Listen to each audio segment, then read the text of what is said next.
Good morning, ma'am. August ki tang kunga ni thoi. Matam zara siendra. Matam na kana sungai video tu tau re ma'am ko. Adi mo. Class A percentage ki class manga suba. Aina tau ki betul class number 1 da hogalak pagi concept ma'am do. Adu da takre class number 2 3 da percentage puthok pa basic concept ta focus to badu ma percentage ki question ni fu maje. Aina class ani thuna class number 2 3 da tawre ko adu gi type tuma ado another type handa kisi amaroi ba kwaidi maroi ba percentage ta kariguma number ama x% increase to ba x% decrease to ba adu ga masidagi ratio semgalaga ratio method use to ba haitare ko percentage ka ratio ko par ko hot pa question ngata ni para ko du si yame ba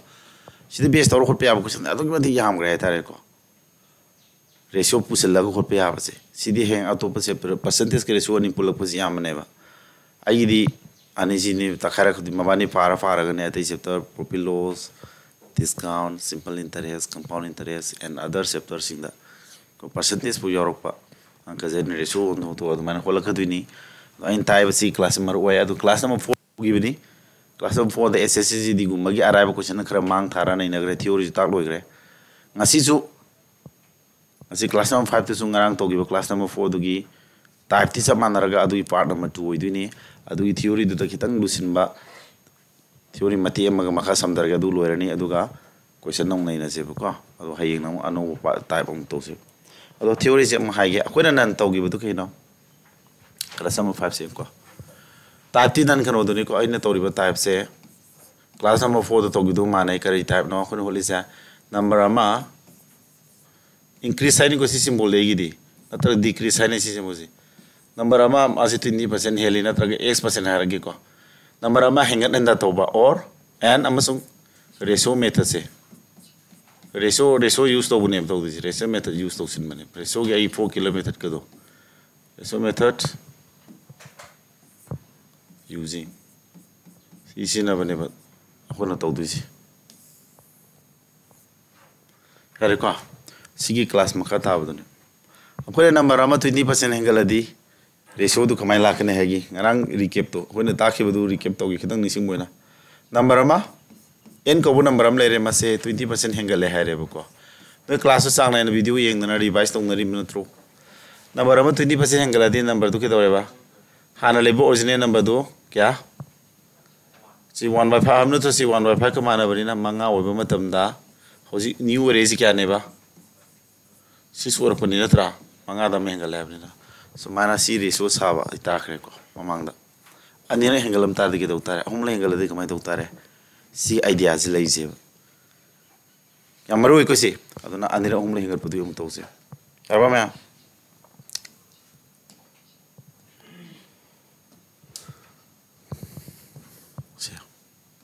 number a no le ko si mas increase to lage increase by 20%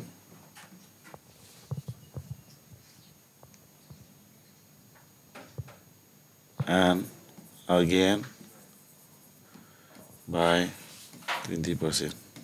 Kya hingal sa? Sumana 20% anir hingal tra. Sumana anir hingal pa ahum lang ingat pa mayam. Anir hingal pa tayo ahum lang ingat pa sinoy khangani ko. Kumain to udagi sini. Autar ka di sumain to mayam ko. Number ama sumana anira hengat pasi si matang sine buko hengat pai se meam ko hengat pai mong de sumaram ama le mong se kamai to gede he matam da se hana number ama le rameba sidigi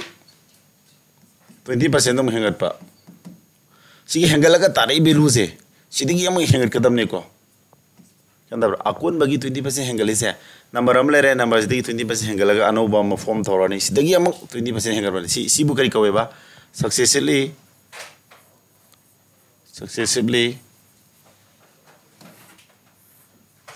hengal pa taw bu kawe hengal pagi process successively hengal iba du ma thaktam to ma khata na hengal chen baje yanda ba ja hame number 20% hengale ko yanda ba ja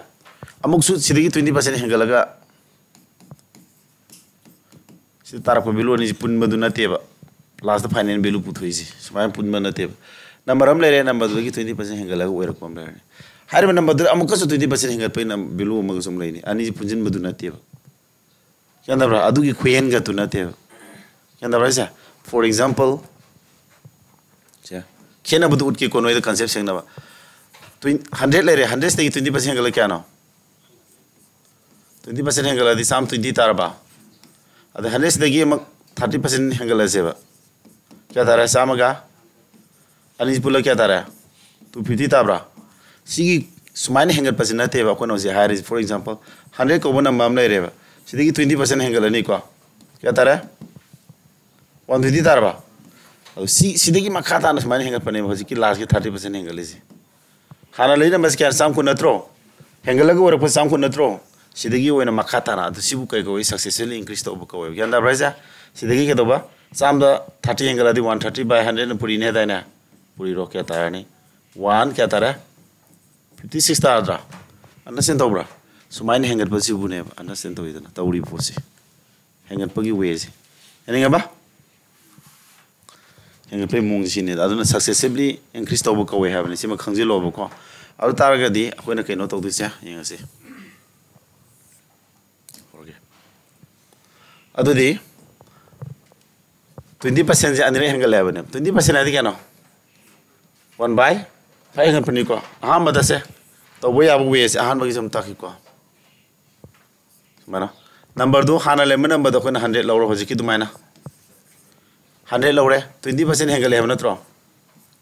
20% हेंगल लदी क्या ताराने में 1 20 तारा अमकसु क्या हेंगल लेबा 20% हेंगल लेबा 120 दी 20% हेंगल क्या ताने करा पुरी नि बा 120 बाय साम को हेंगल दी 120 बाय ने मल्टीप्लाई तौने दाने कथन दर क्या तारे 144 लास्ट फाइनेंस तारा कने क्या को तादी टोटल क्या हेंगल लेउ अनिरक सुमाइना 20% अनि हेंगल बस अमुक्तंग दे हेंगल दी सिना अनिरे हेंगल पनत्रो 20% अनिरे हेंगल पनी सक्सेसफुली हेंगल पनी अदो अमुक्तंग दे हेंगल मदे क्या हेंगल लेसा साम ओइ फोटो 144 है क्या हेंगल लेसा 44% हेंगल ट्रो अदो अकोने सिदा नॉलेज सम फंगे सुमाइना अनिरक 20% अनि हेंगल पजे के दोरे अमुक्तंग हेंगल पजे कना मानैबा अनिरक सुमाइना साम हाना लेर मदे अनिरक सुमाइ हेंगल पजे अमुक्तंग हेंगल पददी 44% माने है ने बको से 100 लोरगा si sam oi beni si de hengale 44 se akon percentage option be are ko suman putu ko ma sima sime ta sina ba ma or formula anan formula use to botam gi ko formula ama lak tore kari formula sigi x suman successfully increase to rodine x plus y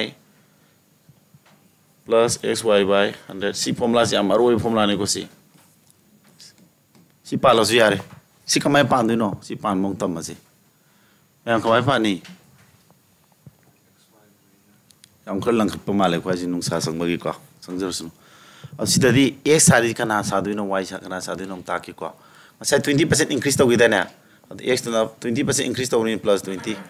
hangat percent na plus y ju kya no si 20% hangat percent y sa ro plus 20 natra puri na du ani si ke no x को y पुइना जी plus ले बनी पुइना दी plus y बनी पुइना दी के दौरने सी sign जी plus लाने नत्रा 20 के 20 मखा तक क्या 100 समय फॉर्मूला पालो थुन पुथो से यारे को 20 के क्या तारा 40 तारबा सिनी कथन दी 40 के 4 के दी 44% तारबा कई तारे सा अपन सिते पुथो फॉर्मूला से देने थे समय ना 20% अनिरक इंक्रीज तो गिव से सक्सेसफुली इंक्रीज तो बचे अमुक्तंग द क्या हेंगत प माने है नो 44 nga sai siga अमुक्तंग द 44% हेंगत प माने नत्रो टोटल इंक्रीज तौरी से क्या नेबा टोटल इंक्रीज तौरी से क्या नेबा अनिरक समाय सक्सेसफुल इंक्रीज तो बजे टोटल नोइन हाइड दिसिना 20 के 20 थे क्या तारे 14 नाते हेंगली टोटल हेंगली से अनिरक समाय ना सक्सेसफुली हेंगत पसिना करी टोटल क्या 44% हेंगत प सब माने है 40 हेरोइ खेने सिम खंगो को यादावरा यारे अद सिदगी अखोना रेशियो सावरदी सिदगी रेशियो सादी कमाय तो निसे हानो रंबदु क्या बा ओरिजिनल तो क्या ना हां ओरिजिनल तो क्या तारेम थे ओरिजिनल तो हां ओरिजिनल तो 100 रोय कांदा अदगी क्वाई लास्ट में क्या लास्ट अनिरक सूब हेंगल का क्या 144 रेशियो पुथो याद्रा क्या तारे से क्या इनका पे फोन का क्या बरा कुमंगा फोन का अदी मरियम ट्राइंग थोए मरी में तो 36 ताबरा 25 to 36 मैंने रेशियो समाई सेंगी यार अना सेंटो इको रेशियो जी सीधेगी पुथोगा हान ओरम बदुगा हौजिक लेट लास्ट ओरक नंबर दो अदु समाइना रेशियो साबसु ताऊ आइना हाइजी ngसाइगे आइना तायो क्लास टॉपिक सी कइनो परसेंटेज के अंक जेने यार मे रेशियो पुसिलना बोदी होनरा कने बाइगी दी मरम दे आइदी आई यामना पो कनो तोरिबा आइना तोइना सिनाबा तंबीरी बनोगी 4 किलोमीटर कदो यार मे पालंगना बसिलैनेबा अदुना होजा होलगा रेशियो द लास्ट तारेजी आई रेशियो जाम कन फोकस तोई आई ओइना को आई वे टीचिंग हतारे सी फॉर्मूला सिदसु यारे अहामबद के दोरे 44% हेंगले नत्रो सी 44% हेंगले हाबसिदि अखोन करी उ फंगया हान ओरिजिनल दु क्या ताबा चाम ओइ मतम 44 हेंगले नत्रो अदुदि न्यू दु क्या ताने न्यू आदि लेटेस्ट दु लास्ट हतारे को लास्ट ओर कदब दो हतारे अनने हेंगलादि लास्ट ओर कदब दो क्या 144 सिदि जदम पुथो यारे हाब समाने हाबनि दा वे दो ए प्रोसेस समाने हाबनि को अदो सिदि अखोन खंगदब मलै रेशियो जी सी अनि खकना त मरकी साबसम हयो आई सुम क्वेश्चन थेंगनेबा याना राजा करी क्वेश्चन थेंगने मतमदा करीगुम्बा अहान हेंगल कांद ओइबा बिलु जी पिरम तारगा अदुगा लास्ट ओइबा बिलु दु पुथो हाबसी हाब क्वेश्चन जी याना सी मरकी अम लेत्रो याना बैना जे अहान अम लेरमे अदुगा हेक अहान हेंगल कांद ओइरक बिलु मुज लेरोइद्रने अदुगा लास्ट अनि सुब हेंगल कांद ओइबा बिलु अखोन जी पुथो अहान बगी दुने अदे क्वाइगी लास्ट की अनि हेंगल मतुंगी नत्रो अहान हेंगल मतुंगी हाबम दि पुथो यारोइद्रा सी तमदा बे यारोइनो अना सेंटो इको अदु लोइना खंगजे बाइदि कसिन कुया सोना आइदि क्वेश्चन दे दुम खंगी अदुदा लुहन ग्यारा दे अदुदा संगे बको अदु खंगे हारगदि सी दग मुथत पिरानी क्या नो अनि सुबह हेंगन कान क्या होगी शाम को नत्रो सी मरक तापसिन तारे नेक्स्ट तो क्या बच्चा नेक्स्ट 20% हेंगल कान ओबदु क्या 1 20 नत्रा लास्ट ना क्या 144 क्या था दे सी 25 ओरे कने याब्रा फोन का किबरसिम फोगदी 30 सिना क्या 36 मैना अहुमक सादर दे अदुदी मैना अहाम हेंगल कान ओइब बिलु दु पिरमबा अदुदी लास्ट ओइबदु क्या नो हंगसु याद्र क्वेश्चन दे याना इको अहुमक सा होबसिना दि लो क्वाइदि फारे हाइतारे हाइगदौने रिसोर्स सागतपगी मतंग जे ज्ञान दारे को अदु सिददी अहान बगी सागतपदुदी यारो सिदि लास्ट फाइनल पुथुपगी के तनि सी फॉर्मूला सिना मता सी फॉर्मूला सिना पालग अंका जी नुंगाइना होटकदब हाइबसु लई सिना लाक्सगद मतंग सु लई लोइ लई नेबा मता अदुरनि तोंगान तोंगान मेथड ताइसि method number 1 method number 2 another मो हायरागी को हजि नंबर से हेंगलेबा 20% हेंगल पे नत्रसा सोइ जे सोइबम ले बोर्ड से कनो दो लौरम गदम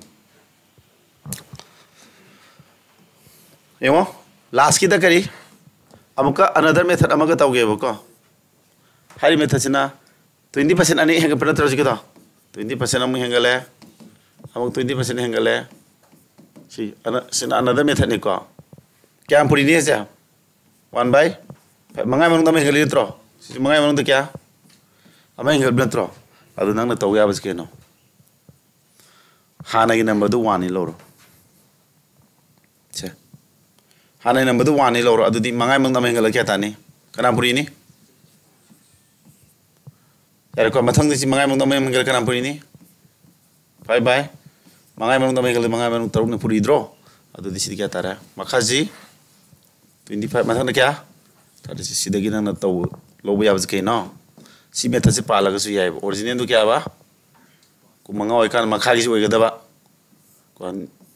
लास्ट की बिलु दुना करीबा लास्ट बिलु ओर कुदुना तादि सुमाय सेम जे आयो एको कागुनु गुसी सुमाना सी मोंग जदि होलसु मेर मखा लेजिना कई दौदिबा ओरिजिनल दु ओय बंथबना अनेरे हेंगल कान ओजिना 36 सुमाय तौरसु यारे एको अदि सिदे हेंगली बनी समानब्रा 20% 30% मानद्रा मानादि नंग तौदिसिया और हरा कमाय तौबु याय हाना ओरमबदु मंगा ओकंदा हजिकी न्यू दु क्या बा लास्ट ओर कदि नंबर दो खोसी जा जाने बा लास्ट की तो 6 नत्रो Sama na benar sama na bas anirak lah. Sama na bas anirak tahu benar tro. Sama na bas 2 times na tahu sih. Adu tadi squaring toro sih. Kya tara? Si squaring toro kya tara? 25 is to 36 si zoom khangzil lo. Si sama na ramai ni ko. 2 times where sama na bas anirak na tro. Adu amang han bagi mangai manung ama hai bas ya. Mangai manung amo where di taru where ni. Adu squaring toro lo. Semana putuk terus. Adu sidai sama na draga di sini tu semua yaro. Squaring tu yagadra. Sidai engali na 20% ni, sini 30% ni ada sini yagadra. Yaro, sini mu yadu. Saya kisah tu sulu yani ko. Yang dah berapa mang tu togi bani tu siapa? Anda siapa tu kena aja. Sanare beli lah. Masa sidai nak kalau olah ketai sih, kangen ubu ko. Aning bra? Sidai 20% aning tahu risya. Sini compound interest dah kau knowledge dah kau orang tu compound interest ki concept ni. Sidai ini low risih compound interest nak kau. Squaring toro kado ini है compound interest putu pitrik tak pada sinar kado ini sih kangzilo sih saya gunting kiri itu 20% kahar sindu kawai sang tu kahar toro kana ratio sar kado ini sini p sini amount ka work kado ini kau principal sih orang mada ani interest kahar ka sih work kahar kado ini sana di lazi kan dah bra anda sento iko mana ada sih semala ada ada yang mereki putu mo tu mereki tu Sumaina nang na sida zo ina takada mamalai 20% sum hengala sali na tro mase sumaina hengala sa pasi kai ko ya musung GP type GP geometric progression na mutai kai type ba geometric progression na base karino adu sum yang so enzi ko akoi hom sa base puthok tri nati marake ma puthok tri ha ba sorry original puthoya do kwai last ki no tro puthoi ja ahan bagi 20% hengat pagi marake amado puthopra puthok ti ko original ga kwai dagi 20% ani hengala matungi last ki belu duni putu isi maraki amadu putu tinga sai di putu ki dai ne thati ta gi bra mangda lagi bu kau di si sele ji sini ba yang dai ko sa mana si putu si ba anda sin do si ba ado hajiki do adu putu si me ta si pala to si ko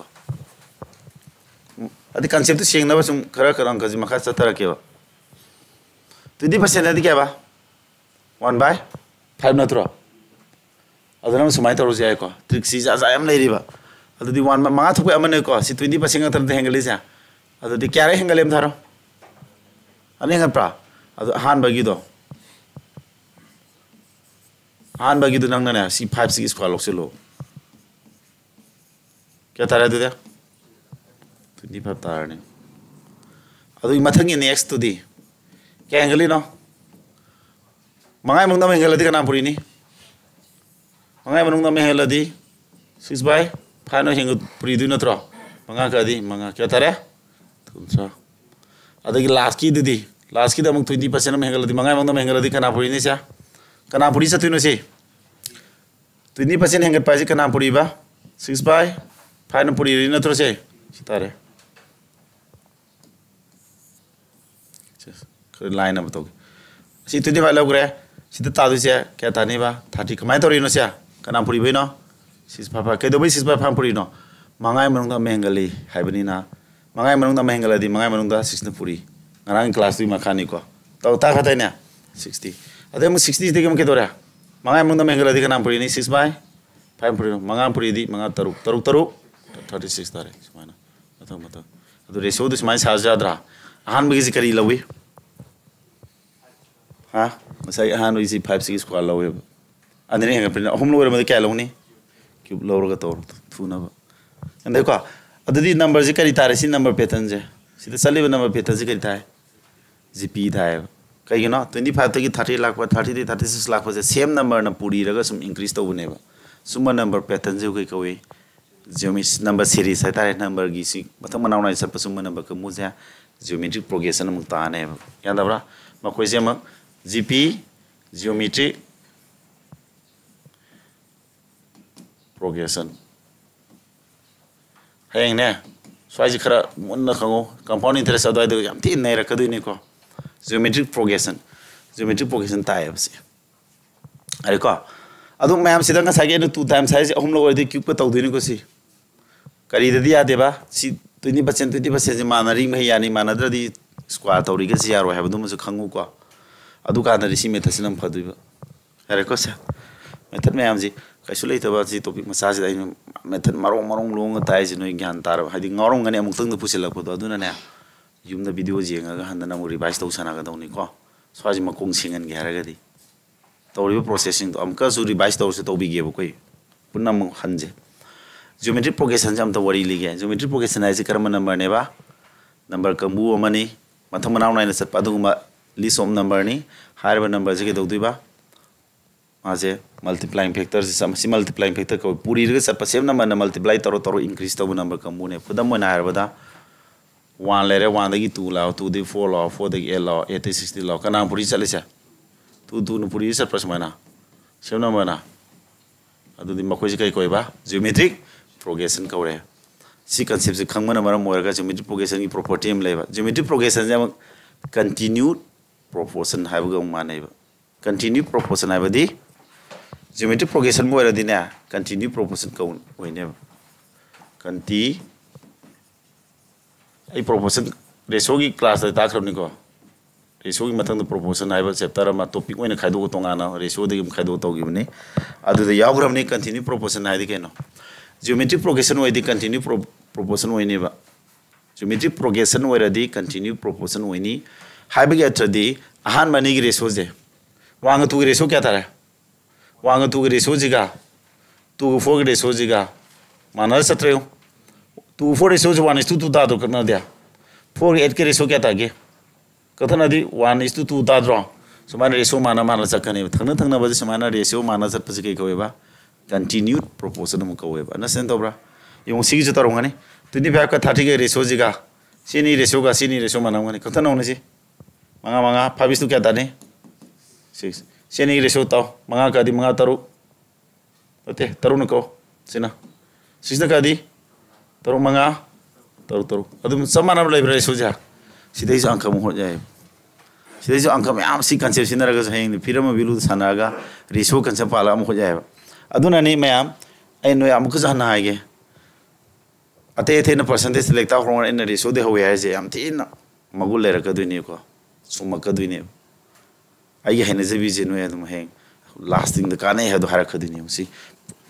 proportion ki ratio ki concept am use to rang khot pe ya ba adagi ai ratio on thoi je compound interest hoye ga compound interest strict ta ga ratio man ta sa ta nai je da ratio si maru idora ratio an ta ka percentage ta ani knowledge ni pull ga hai ta re ko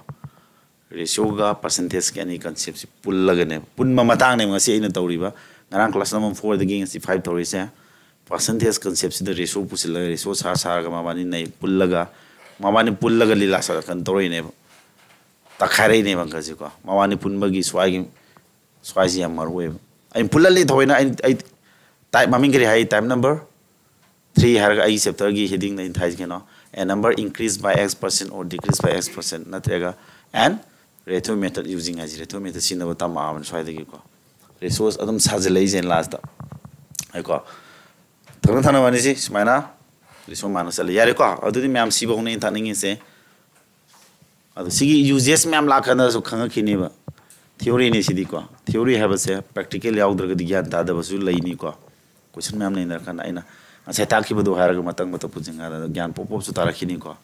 ado among tang na mayam hom or har ga to ya process myam taksing ra min ngorom se am kan na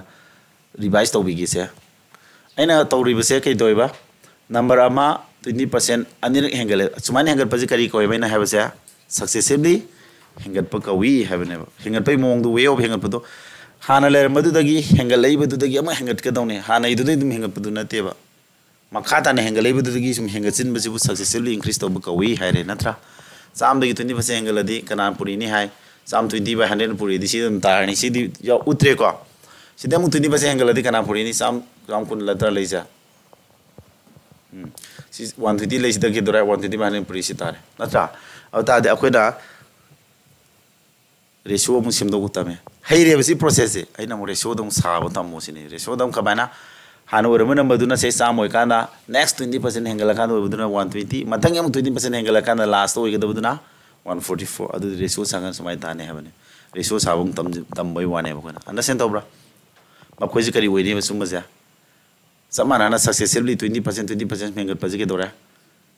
geometric progression tani geometric progression oidi continue proportion adu gunjelani means ahamani ratio akon mani ratio du manara dawni sumi ko adu mas sida jadum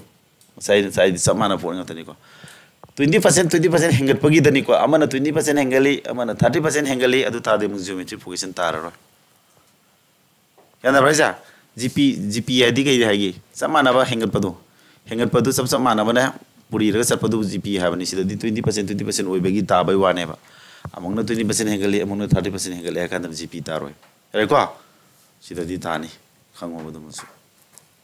ade ma hamai method tore ani suba method aina kai tore formula ama tamire kari formula yana maroi formula ni ko this formula is very much important ko x plus y plus kari si formula jama khamjilo ko very important oi si ani suba da in tai type si ko or ha formula si na batam je star hom napsilu ang discount kai gang da am sinar khi duini ko se ke do ba pan mai mo na ke do ba ha me hangat padu kya pan ne ba hangat padi na plus 20 100 madi minus hang sumai simba angka zaina hangat padi ngata taktra marak ta 100 bu jawde number amale me ahmad 20% hangale mathang da 20% am 100 ga habsi har ko ne ba ko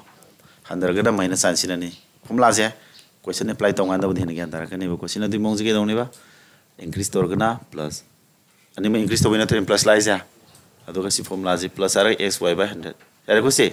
si ta bu 44% sin tai ke na mana 20% ani hangat ki bas last of final overall kya hangat pa sama nei ba 44 hangat pa sama nei ko ma uses me am la ka ni ko discount yam kan sin na bani adi area bolung i matang da sin na lai ko si mana question si kana last ki marak ki du putok tri si di marak ki du khangaro si di natra ado ma khango adi then si de another method 20% hangat pa mangai mang da me hangat pa sama nei na high grade na si de fraction 1/5 manabri na adu hanai du 1 lawsilaga di mangai mang da me galadi 6/5 puri ni amuk su hangat puni 6/5 puri ni adu di makada 25 ma 36 suma condition je na lawdu sia makada lesina original du ni mathak lesina anir hangal kan oiba value du ratio sumai charge ya hare ade mo ratio sabi mong ji makata nam ke dore karim to do makaja ahan bagi mangai mong da me hangat padu ibi ri mangai mong da me hangal di 5:6 ibi ri dra anir hangat ko squaring tor ga yare habni sam nama sisu only hangat por di 3 times or magadi cubing tor ga tawne cubing to di 125 sina 650 to 16 mai tarakane habni to we abu we du ni ko okay similar ade am another thing to kari aina kari haiba anir hangal habni na sagi sigi makha 5 to ke do ba anir hangal habni na makha 5 to ke do we na si 5 sigi square loksin gro an me na maja makadari 5 sigi square di kana anir hangal pani na 25 loksin gro si loksin gi taragadi number do mangai mong na mengal di 6/5 puri satro au tare 30 tane amuksu 6/5 puri ni maram di 20% samana hangal pani na sumai la adudi sidai kari khanga me khona sumaina samana na man puri sat paje geometric progression tai hare geometric progression khudam do praman pi bi wani na sumaina 1 2 4 8 6 ge dore sumaina 2 2 puri satro adu geometric progression wani sidai 2 num puri ba sidai 3 puri ba sin 2 puri ba sin puri ba adu di geometric progression ta roi ba yandai ko adu ni da adu ni geometric progression where di nai khanga do kari wani ba continued proportioning property si ne ba ade thangna ba ratio mana sakani an mi ani sigi ratio mana sakane ba adu di sigi adu continued proportion pa laga ma piram da ba biluma ma sigi continued proportion property sin ram putho busum yar ka dui ne ba yandai ko sa adu samai do dana kana manolas me am phangya adu kari guma sigi se homla henga por this 5 cube logo dong ni ko kya 125 loro adum hot ko adum laira ne we ji ko yana go se trick ma sama sama am khange adu question ji apply to ngan hen gyan tani mem question lom da chatsi ko du dia question hor ge yarbo okay ma'am this one yanga se first question da hais gano aina locally se ai ma'am SSCGD de focus to bu na te ko SSCGD ji focus to we ngai da aina haning ma lai SSCGD thaga da ba CGL thaga da ba arithmetic की पास में दी लोई समाने GD दे Jonge CGL दे Jonge CPU दे Jonge M test दे Jonge 10 plus 2 exam दे Jonge GD दे दी को याद आव्रा GD दे दी समाना ने arithmetic पास में दी GD को मदन हम करिया और है algebra trigonometry geometry DI जो हानांग में हो जिते हंग दरे data interpretation graph या बजे GD दे दी म अदु की खेना बदु कक्ता नहीं सिगी अइना ताइबा परसेंटेज से सीजीएल दा ताको दुमाइना सु ताकदौनी जीडी दि मरमदी सीजीएल हम क्वेश्चन मांगे अदु खंगना बने छात्र सिंगिना ने समटाइम्स यावेबा जीडी थादब छात्र सिंगिना सीजीएल क्वेश्चन उबदा असिदि लुमले दा अखोइ लेबे नति हारगा ने मोइन लाइथोकपा लेबा अइना हजि ताइ सबना टाइप सिदि जीडी गिजु सीजीएल गिजु सीपीयू से लो क्वेश्चन उहनगने ओ सानाइ सुमिना ताप खुदिमा की जीडी दा हमगो सीजीएल दा जो हंगमिना का हाउ दु खंगन गे दो ने जीडी क्वेश्चन अरा अरा बना दि मांग थानिगने आई क्वेश्चन नहीं मतमदा अपी अपी थबक की एग्जाम सिना क्वेश्चन मांग थानगने अदु मतुंग सीजीएल सीपीयू लो यावरकनी को एवरीथिंग याबरा सीडीएस होइगरा यूपीएससी सीसीएल होइगरा को यानदा प्राइस सोम साइसी लो यहलकने ओके मैम हाउसी क्वेश्चन नंबर 1 के हबनो खुंगमगी पॉपुलेशन से हाना सी ओरमसिदा केदोरेबा मसी क्यानो हेंगलिसा सही खुदिंगी 2% हेंगले 2% हेंगले को अदुदी सही होम मतुंग दोय बुधम नत्रो सही होंगी मतुंगदा ओइबा हाइबने अदुदी वेरी इजी ओरमनी हान ओरमदु के दोने से हसिकी फॉर्मुला दो हान ओरमदु क्यारंग ने हेंगलिसे इंक्रीज क्यारंग हेंगके 2% होम हेंगल मतरो साम द क्यारंग हेंगलिसे अदुदी कना पुरीनी है 10 to 100 na क्यारंग पुरी तारे होमलो पुरी दु नत्रो अदु नंग ने मुन ताओ से कुक तवसी सिदे दम होता गिबन फरेसे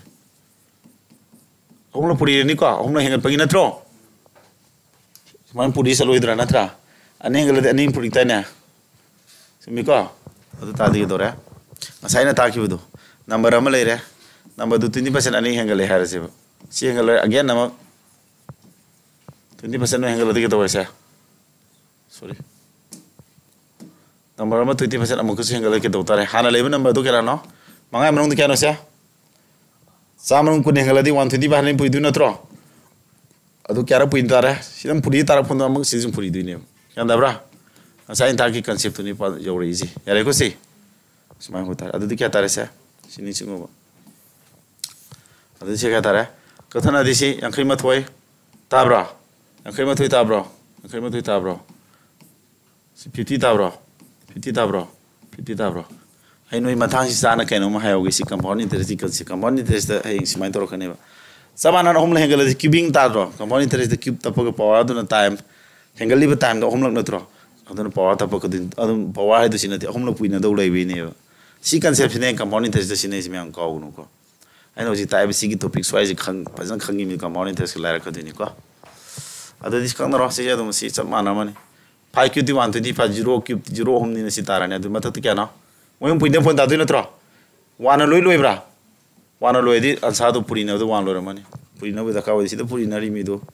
अपंग मग ओइ को अरबा वाना लोइबो हम पुइना दि वान लोइ ताब नचने समर मैम ज्ञान तारि ब्रो हा लाइब्रा वेरी इजी खराम दि पुरिना दि होना लेम दिनि को काम खंगना 51 जोमलो अरबा मैम लाइक को next one Below an article the depreciated at the no attracting by your bro. 100 kunatro. Hana below the Kauramba. 18 0 more Madagi 14 586 0 Oidunatra. Say Kada find the yearly rate of depreciation. Sahi the Kaka sang that Handagi. Hamam. Question again. Hana Sura Mutuba. Asida Handareba. And they call Hana Kauramba.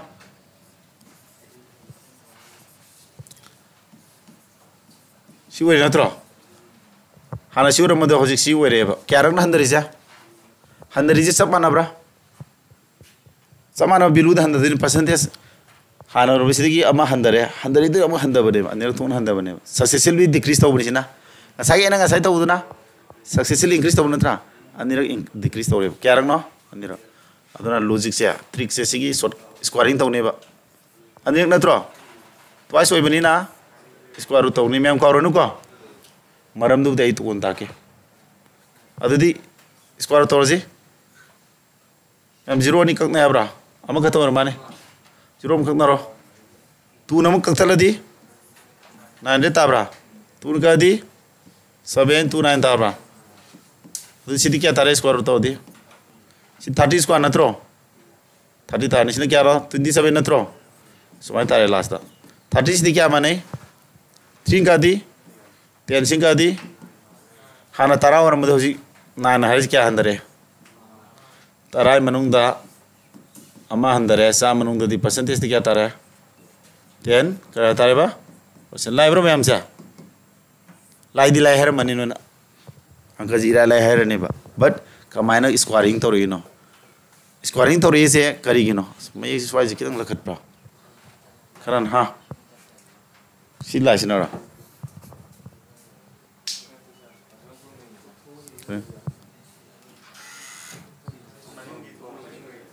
Money की तुम तायु मैं हम like को सेंग कसिया method से तो मई लखल उर मतुंग न मई फगरे सिदी तो देखो मैं हम लाइक को जिगिदा अदो आइना मं लाफम दु कमाय तो लाइन अन स्क्वायरिंग तो नी बिदि खंगबा कमाय तो रही नो हाइबदु मरम दु खंगना सपन फैदना को हा मैं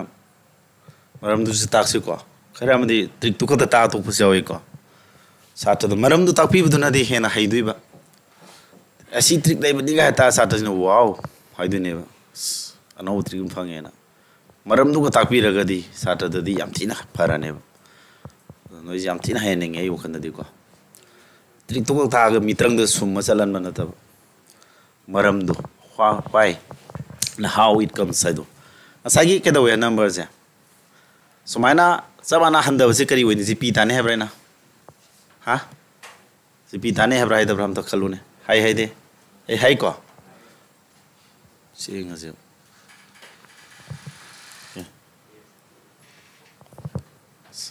नोने सी इसे लर्निंग की ताइना बम मसु मानद्रिस अरे नो सिदरिन अरे कोसे यंगो में आऊं कमाई तोरिनो हाना ले मिदु क्या बा हाना ले मिदु सिनत्रो ले मिसे में मरम दु खंग ससे बा दुकान ओहो हाय जेबो को आम हेंगलनी क्या हंदे बा मल्टीप्लाइंग जीपी ताने हेब्रा हेदब सिदम लेरानी को अनिरंग नत्रा हंदरिसा सिदम मुछ हंददुइ नत्रो लास्ट हंदर कन क्या ताय बचा 1 4 5 सि तारे नत्रो सुमि सुमदे हां मसि लेर मदगी हंदरदी कई पुरीने 20% हंददी कना पुरीनी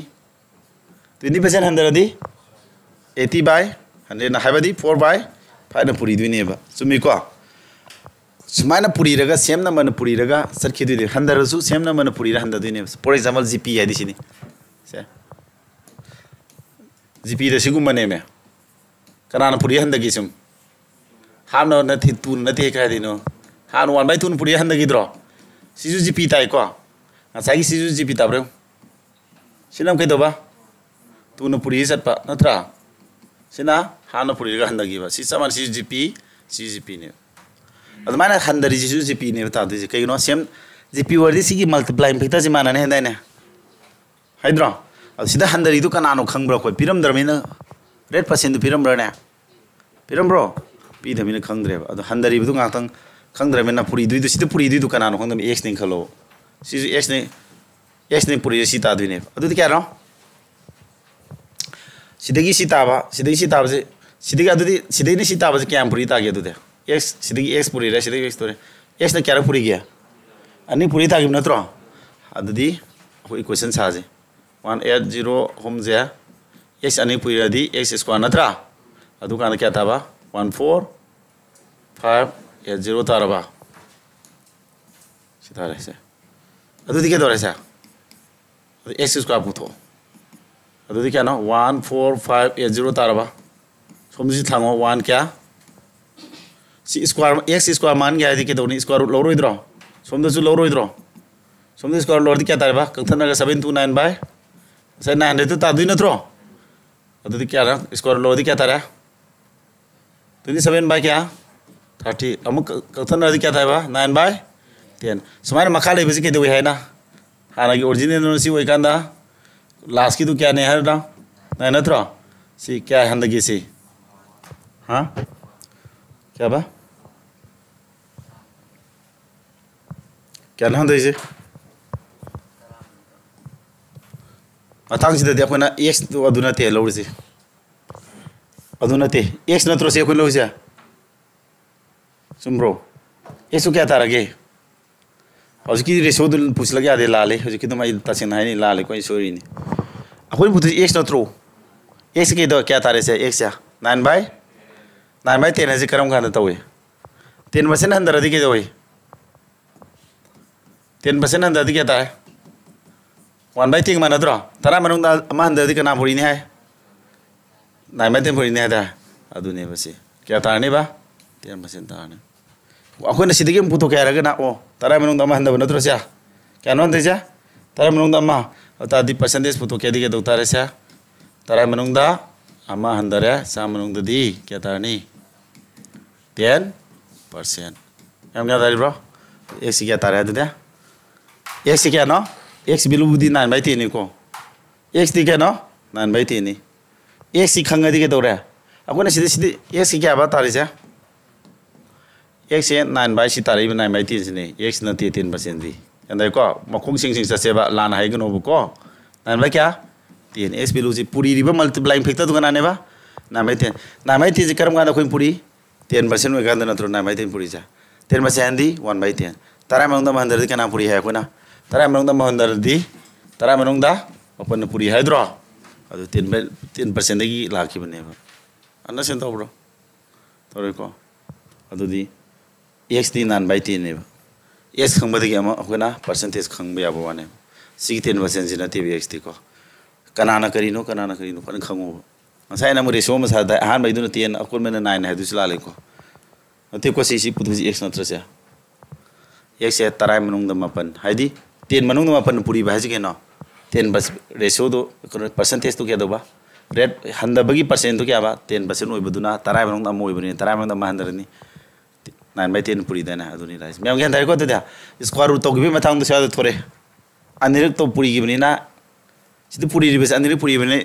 ट्वाइस लानी स्क्वायरिंग लाने बुको अदु मानो होनर पदि स्क्वायर तो गिबने हबसी लीला दु उरे को सिंगबदो सि मैम जी कोइरो होलिनो सिलेरे सिदे सिलेरे कोइरो होटपदुना असेंगमदुना असेंगबदि खंगादि अखोना ट्रिक तो हाइरा आमेना अप्लाई तौब याबा ट्रिक अमा थोराबनिना समदिलगा अखोना याम लाइना सिद स्क्वायर तो रो हर होट पे माने अन सेंटोरी को यंदरबा तावी ताउदे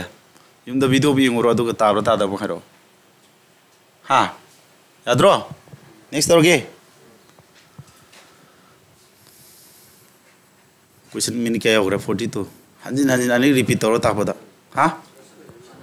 मानरे सुम कंतबो ने मुन्ना ताब्री येंगेनी हंजिन लालिन थोयना हाइदि मुन्ने येंब्रा कादि येंगनबा kana money is bought in air conditioner for lupa sikta leire my bill se 8% handare what will be the price of the air conditioner after 3 years jidi gamu yam thin lairo idro siba nai yare keno sida hana kya oramba nai ngam idro hana si orame 8% kya ra handari no homla handari natro 8% adi kya mane fraction da mari 8 by 100 natro mari yani mari kya kumangai manung de kya no handai ja क्या रहा हंदा बा हमला हंदा मनत्रो अदि समाय तोरो 4 6 8 7 5 हमला हंदा दि कुमाय मनंग अनि हंदा दि क्या पुइने कुलुम दोय बाय कुमाना क्या पुइरानी हमलो पुरि होइद्रो हा सुमिको मैम से अदु सिदा तारक पुदरा सानी लाइब्रा लाइदब्रा सि लाखम थोइजे हमला हंदरे बिने स्वाइन पुरी दो हमला तोरे सि ककनबो दु खंता नत्रो ककनबो हाइ गया दि कनाना खाइ थुनी ककनबो जा अखोइ 25 क्यू खंगे अखोइ दि 25 क्यू क्या नेबा हां 25 क्यू क्या बा 15625 और माने को 25 क्यू क्या नो सि नत्रो अ सिना सि क्या थोंगे हम न पुरी ब्रो हम तो ट्राई पर नत्रो अदि 25 क्यूब की वैल्यू सिनेबा सिने ककपद क्या थोंगे 25 क्यूब फाबैनेबा क्यूब ति क्या फाइनो है अखोइ 30 बो फाजै दुना ने बचे लाइस अरे को अदि हम क्या थानि से अंग होट किद्रो सिदि ओम मपल को सि ओम मपल मपन फुइनादि वाना लोइबा थिरानि सिदि पुरी नरो सिदि पुरी मिदन बुदु फाइल अरे को अन सेंदरबा 23 क्यूब क्या नो हाँ 1327 ओइगुम तबुनी काउरी सारी तौरे उनका अदुदी 23 क्यूब ता 3 पुरी दु नत्रा हम तरे कुमान थोय सुमदी सुमनी खंगेदा मोरी तरो ऐसी सोय माले बको 124 या 7 ला बिलु देबे काउरे कोई सी सेबे काउरे तादी वासी तादुनी सी 3 एन थोकुदु वरम देनी 3 N थोदे 1 2 1 to 1 3 7 no deba o si or marse man 23 cube to si 3 puri di om tare kuma thoy om apanta ai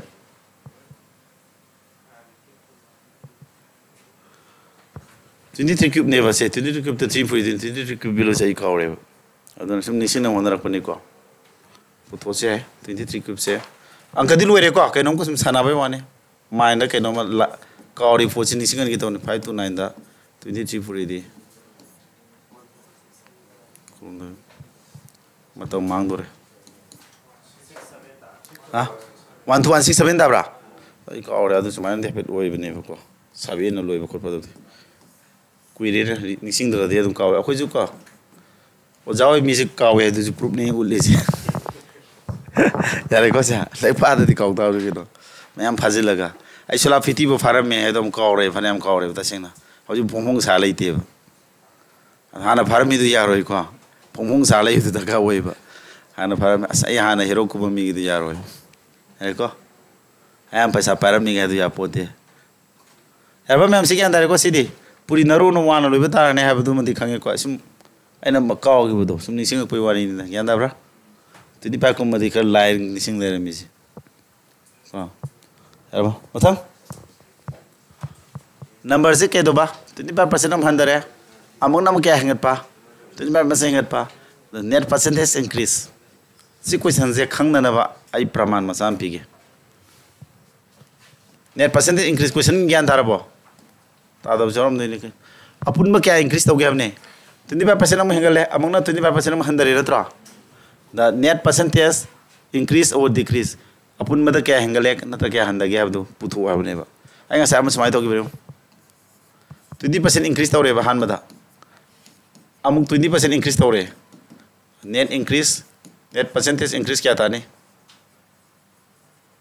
सी से क्या था नम थारो 20% अने हेंगली न थ्रो क्या था कि ऐसा है कई फॉर्मूला पान की सी फॉर्मूला पा लगा क्या था कि बा हारो अकोय रसी नीति सिला 40% या रोय को 44% increase है दु न थ्रो दमाइना अदुगी सिमाने पुथोक दुगु मने सिना मके दवा अमोन हेंगन पा अमोन हंदब नत्रा अदो सी मताग से के दौने है मतम दा अमुना हंगत पा अमुना हंदब दे सी नेट परसेंटेज इंक्रीज डिक्रीज फोटो को सी फॉर्मूला दो फई को मैं सी फॉर्मूला से पांग दबा सिनो क्वाइ लाइनी मतांग जी कोइ नदि क्वाइ अतोबो मेथड तो तापुदि तापी गे बे सरकार मज सार यारने दगी को सरकार मदो आई कोन हागे सी साल वर काना हम 25% डिक्रीज तो नत्रो सिन एक्स ओलो डिक्रीज ओदि केसिना नि प्लस सिने लामरा अभी अमजना y साइज ने इंक्रीज तो बुदो इंक्रीज क्या 25 प्लस अब सीधा मैं जी प्लस लाइक माइनस लाइक देव पुरी न दुई बनी साइन मानरी ब्रो हेंगत हंदबम हेंगत प्लस के माइनस के साइन मानद्रदी माइनस साइन थोरै को x 25 y 25 अदु मखा 100 अदुदी मैम करी फॉर्मूला फंगे से 25 कने आब्रो माइनस 25 प्लस 25 0 तारे को लास्ट के ले हुई लास्ट माइनस 25 स्क्वायर दा कना 100 लाख प्रा इन ताज के है न सिने हाइजा माइनस न ताज के न डिक्रीज है ने माइनस ताज डिक्रीज है नि को माइन हाइंग आंसा दु माइनस ता ने हेबन ति को सन्न बिजन खंगा दा आंसा माइनस सुता तारो माइनस तारिस ना डिक्रीज प्लस था तारा गना करी माइनस यरोक त्रगना इंक्रीज है ने सी खंगा दा आंसा दु माइनस अदु तारे न हाया देखो आंसा दे ऑलवेज प्लस ने अदु डिक्रीज क्या बा डिक्रीज परसेंट क्या तानी बा ऑलवेज सिगी पिरामिड के दौनी बा स्क्वायर तौरगा कना यानी बा फॉर्मूला से माबो सी शॉर्टकट फॉर्मूला से में कर्म कंडीशन अमुंगना 25% हेंगत पा अमुंगना क्या हंदबा 25% हंदबा अनी जी मानद्र दे मुसी शॉर्टकट से मुला होई को सी फॉर्मूला दि खंगो समाना मीना शॉर्टकट सी लाइक तो फॉर्मूला होने याव बने बा लाइक तो फॉर्मूला होने याव बने बा फॉर्मूला तो कदाय से में नो सी से में ने yan da praja makung sing chatseba kaigino amune hengat pamun handa badi hori zero ta giroidro sidana minus 4 ani dana adar matam chupada decrease harakane aduga decrease percent do si is quator hani yalisi si formula de sarki yan tare ko kya tare 6 to 5 metro 6 to 5 tare yaladi hane yaladi ma'am kya tare ba 6.25% tarabo yare ko sia adu 0.25 abji fraction da di kya na 1/4 mana bane ma'am adu di kya tare decrease oigado ni ko si tare hairi bro hairi kari gumas mawera madi question je marak to thesela kese ye 25% ki mosta ina 20% amuna 20% hengale amuna kya 20% handare haibo ramadi kya tane si odi adudi matam subda decrease lani ko decrease to kya lani decrease to kya percent warani ma'am 20 to इसको तो बिरनी करा यंदुई बा हने यंदुई नथरो क्या तारा ददी 4% ma'am क्या तारी को सा decrease percent ja 4% higher ne yaning bra adu ira la si focus ya karma pani amuna hengat pa amuna handa ba aduga ani biru du manar kan si focus si fa ne natra dia de ko manam dra gadi ke doni adu mai tabam thokum la ne adu si pumla palo hol sare amana 25 amana 30 hingale har si pumla sam ja jara ne ko aduga tarai du nang muning du se sign du la langano godpada minus tabra plus tabra adu matugina hengali natraga handai haine yarba adu am ai long ta ningi jina ne akoi si formula jina ta ngasai da inta ki method tu da dia da bra ngasai inta ki method na tai da na adu da sum ya da bra adu khangje ba okay nakan hot ki ko 25% hengale am natro 25% hengale amana kya 25% hande am natro hana le madu 25% hengale di kana poini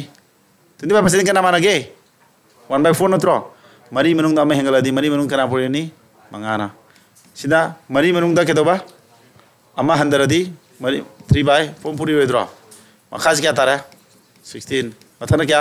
15 hana 16 le ramada hoji 15 were natro kya na handai ja ama 16 manung da ama handa baje percentage da disi si ju laira maidro 1/16 ki percentage kya manai siba poigra dena 6 whole 1/4% ta dena cha 1/16 je percentage da simba puna class number 1 da igra dena si ju laidro do adubu asina di fai si sur kala aduna khangjilo ba hayeng ne percentage 12% ga mix fraction ga pirang wana di mix percentage to mix fraction gi sinar piram ba adunga na si jun laksa ba matang la kan mai ma gi approach yan dai ko sa ani ta kra bang tana trosi ratio sara to ri bali la mem ratio jam pusil laktra percent aina hoji to je percentage se ratio dum pusil na khona dra mamani pul ga ina brahmastra ai kangi ko sathi ba tin gi mong ni man tor ko dusi ai matam mat ya men turning is mani minute pung khaim sa thokre ko pusil yam pining mani jara khapsila age dudi khappa ta age bung ko speed have ya here mina natra a number is fast increased by 20% and then reduced by 20%. What would be the percentage change in the number jidigi mina kubudu khomo kya ba amano 20% ngale amano 20% andar kya decrease by तो नहीं हाइडे हेरी brain सुन बदी न थे उसे नत्रा कमायना अमन increase अमन decrease वदी बतम पुमदा decrease लागने में नत्रो decrease तो क्या बा सुम कंडीशन दी ऑलवेज डिक्रीज नत्रो अमन ने अदुदी हजित ताके बद नत्रा अदु 400 तक क्या रेंज रे 100 ने ले नत्रा मैं अदुदी क्या तारनी सा 4% सीधा सॉरी थुना ताक यारे को सोइदा दे यस नेक्स्ट तुझला जो एप्पल ले टॉप से क्या हंदरे बा डिप्रिशिएटेड फ्रॉम हाँ सिवर मध्य हो क्या हंदरे बा सही क्या था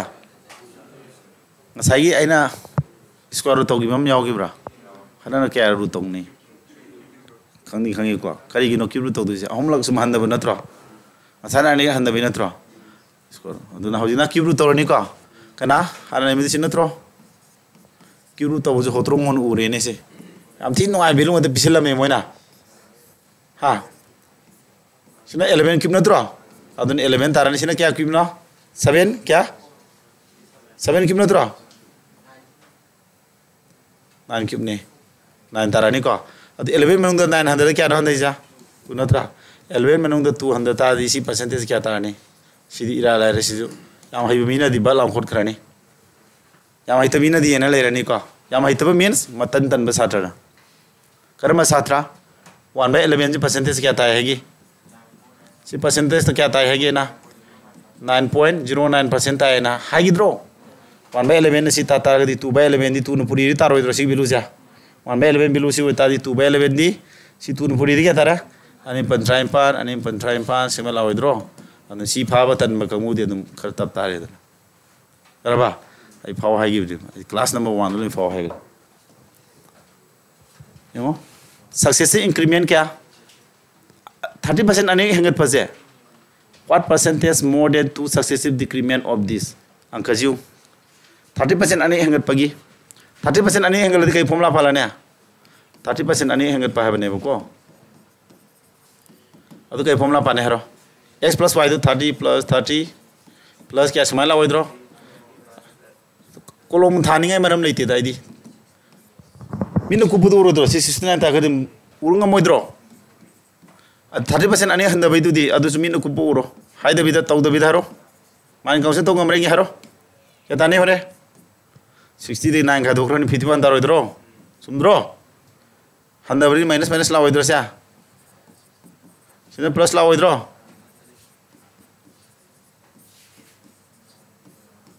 तारगेसी माइनस 60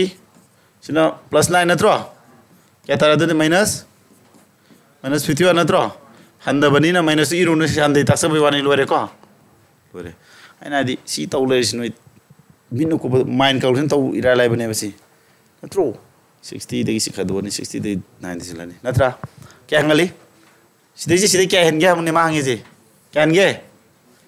18 हेंद्रो अदु परसेंटेज पुतो कनादी हेनबा 51 दगी क्या हेलिबा 18 हेलिबा नत्रो सामनुंग ददी पुतो क्या तरे क्या अहम दख याब्रा सभी अहम का दी हम तरुक ताब्रा बता दी 6 बाय क्या तारे से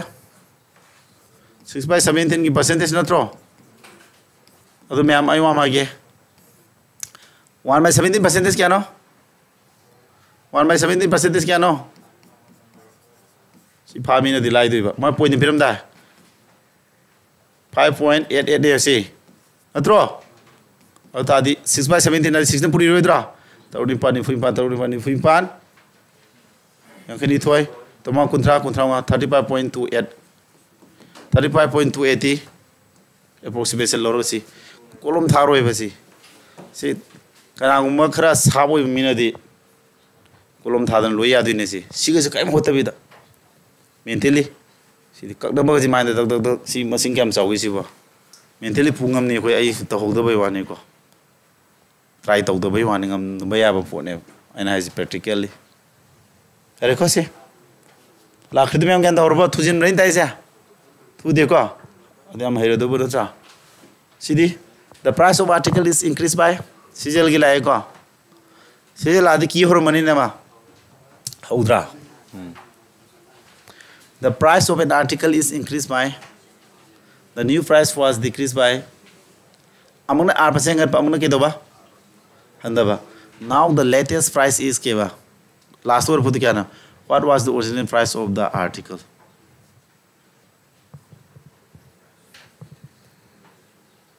मैं होने सिदे ओसिलंद्रो लूरे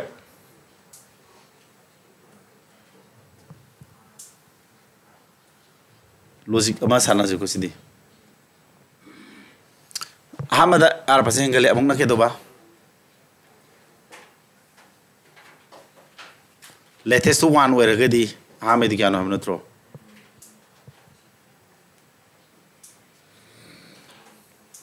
आरजे को लोसी लोखोटपन दी फदो माले आजे तेन मसलोबा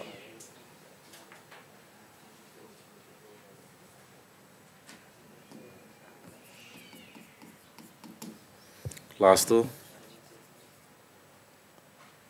21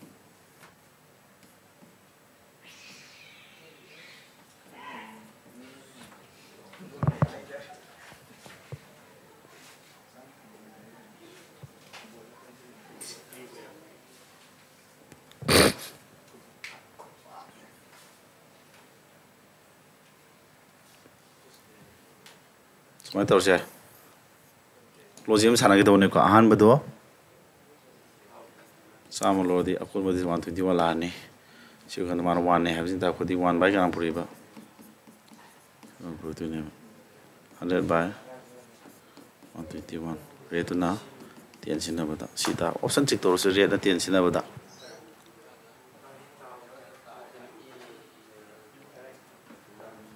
समय तौर फॉर्मूला से यूं का इंक्रीज क्या है ले बा में तो हाले में क्या बा हाले में एस निकलो क्या आर परसेंट गलती 100 प्लस आर बाय 100 ना अमंग ना क्या दबा आर परसेंट 100 में 100 प्लस आर बाय क्या सॉरी 100 ना को लास्ट वर पुत क्या था ना वन नत्रो कहीं नु पुत हुआ ना हाँ मैं तो पुत हुआ नत्रो एक पुत हुआ लोग रे के दोगे पुई नदी के तोरे यस मकाजी पूरे दा सिला मने सी स्क्वाड क्या ना सितार नहीं दा अरे को आइने ऑप्शन 3 अमुक तो उसे तो रुपये मने हाले में सीनी खलो बा आर परसेंट गलत सिला उधरो आर परसेंट अंदर सिला उधरो अदु वन वे रे एक्स पुतो तो नत्रो सेनी सिवा सम चक्रन मथक चक्र उधरो सिदी a plus b a minus b नत्रो स्क्वाड क्या तारे b स्क्वाड क्या तारे सिला सिमुला सिदी क्या तारे सुनो यार को next one the cost price of an article is करीबा सी and then increase by this if the final price is this then original cost price is ये क्वेश्चन जी परसेंटेज तो जी नहीं जी कॉस्ट प्राइस क्या नो क्या हंदे है नो 10% दे नत्रो अदु हम क्या हंगत पा 30% गले फाइनल नो क्या then original cost original x लोगो दबा दुम दो क्या है आम क्या हंदबा डिक्रीज बाय 10% नत्रो तरा में क्या अमा अदुदी क्या 9 बाय 10 पुरी यानी को अमुक 20% हंगत पादे 1 बाय क्या नो सा फाइन नत्रो मंगा मंदा में मंगा मंदा क्या ना तरंग पुरी अदु क्या तारे है ना 540 नत्रो मपन का क्या तारा मपन तरो यांखै मरी तरंग का क्या तारा तारा एक सी पुतो क्या दी तारा मंगा यांखै हम चलदी संगा वेरी इजी लाइक को अंडरस्टैंड दो ब्रो आई ताजी टाइम माना बंग तनी नुंगारा मनी नोइदसु माना माना तो चलमिना नॉलेज टू कलेक्ट तो नुंगारा मनी मिक्सअप नतेबा टाइम माना बय क्वेश्चन कलेक्शन तो भी बने नोगी को तोआन बाई की टाइप वाइज सिमेम जे पीडीएफ तम पिरखिदिनी को होबदी परसेंटेज प्रॉफिट क्वेश्चन चनी मु नैना पे आइ को अदु फ्लो पिरखिनी यूनो प्रैक्टिस तोरो वीडियो येंगा मु युमनम नैना काने हेना हेरखिनी को याम ग्यान देखो सिया नेक्स्ट क्वेश्चन याम मसलक त्रे याम सतंगा रे को in the first month the income of Mohan increases by this. In the second month, his income decreases by this. What will be the percentage increase or decrease in the income after 2 months? Very easy. Kay formula panyai si tadi. As x plus y itu panyai ungamra. Khamra basi. Yani ya yaro jin. Apun ba kya angle lagi? Net percentage increase na to decrease haraka na ma panya dine. Kya no am angle luisa. Amung na 30% handam natra. Matam subuda decrease la mane. Kya lane ya? Decrease di 30 squad hani yendu natra. क्या कोलम था दस यार हम हेरे को असिनी second में दांग होत पाए जी मैंने सेकेंड मगा दांग को वाले आज सुम मंग होता अब नत्रो कना नोई नसा नथन था तो खाना करी पांदे नो खंग दरे मु होल रोई को सुमरा लारे जा अन्ना से तभी को सुम द ब्रोई क्वेश्चन सांगन बे वाने अहाम द क्या नो हंगलु जी 30% मथंग नमु 30% हंदरे अदु 30% इंक्रीज और decrease in the after income after the 2 months थानी लुरकान पुंगोई लुरकान ओरक क्या हेंगले हेंगते नेट चेंज तो क्या पुथोगा हरकान एक्स प्लस वाई तो पालानी अमुन हेंगत अमुन हंदबा वैल्यू जो चप मानरदी ऑलवेज डिक्रीज लाने हेदने अदुदी 30 स्क्वाड 900 त सिनी एलदी 9% तारानी डिक्रीज लाकनी हैबदुने हम लाइको मैम से हां लाइको ममांग एक्सप्लेन तो बुदी यावग्रे yung GD da jangi CGL da jangi adu CGL la hanga da luwiningi GD hanga lai buiningi mayam ki concept general concept perception nai thare ko sumdra ha sumi ko mayam ki general perception thingu ya pote lara nu padu ka tunga la di paisa pa khala mane haidu ne natra adu ko man perception je mi ka tunga ju Kagi no tunga ni pa khala man haidu ne A number is first increased by 16% and then increased by 20%. The number so obtained is now decreased by 40%. The net decrease of percentage. Sina kya sura? Hum laki natra. ahum lakta dinga sai x plus y du pan yaroi formula ma leri z yawi mu leri ahum gi pan bi mu ko adu formula da adu matik mari marang thangi simba pu da yam kagon musoi ba adu kai bharane ai nga sai to gi bu do dag puri bi do kari ba cube ka pala kan ko 16% increase hai na tro 16% kana mane fraction nam tharo ha mari kumanga na tro mathang di ama increase by 20% na tro tabna ta ke se mangai bang da kya ngat pa ama mathang na kari decrease by 40% na na tro kun ka di 2 by 5 na tro adu to bi ro da x plus y du pan nya ro kom sur mina kumanga bang da mari hengala mina kumanga bang da mari hengala di kuma pa na natra mangai bang da ma hengala mina mangai bang da taru mangai bang da ni handar mina mangai bang da kya ahum loire sida am luri bro sini ta dusi kya tare makhaje kana ya bam yaudi ko 5 kumanga na tro kumanga di kya 6 2 5 matha to kya torum trempa na tra adi amon kun tare 87 60 puri di to 20 puri to 20 puri pan yang kini to sita re ko adu di keleba the net decrease am na tro sidhe tum hola yare kuma ka diga thongya kuma yan tho ba ansar ta da jam har ki lama sam sana ke ko kuma yan tho di kuma ta ni ko kuma yan tho ni amo khadong na bol to yar wa di kuma yan tho ga ma ponum puri ba 4 by 25 puri di 4 by 25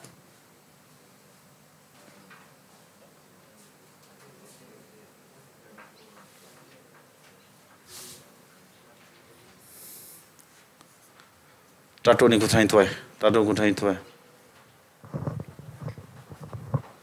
manga tato manga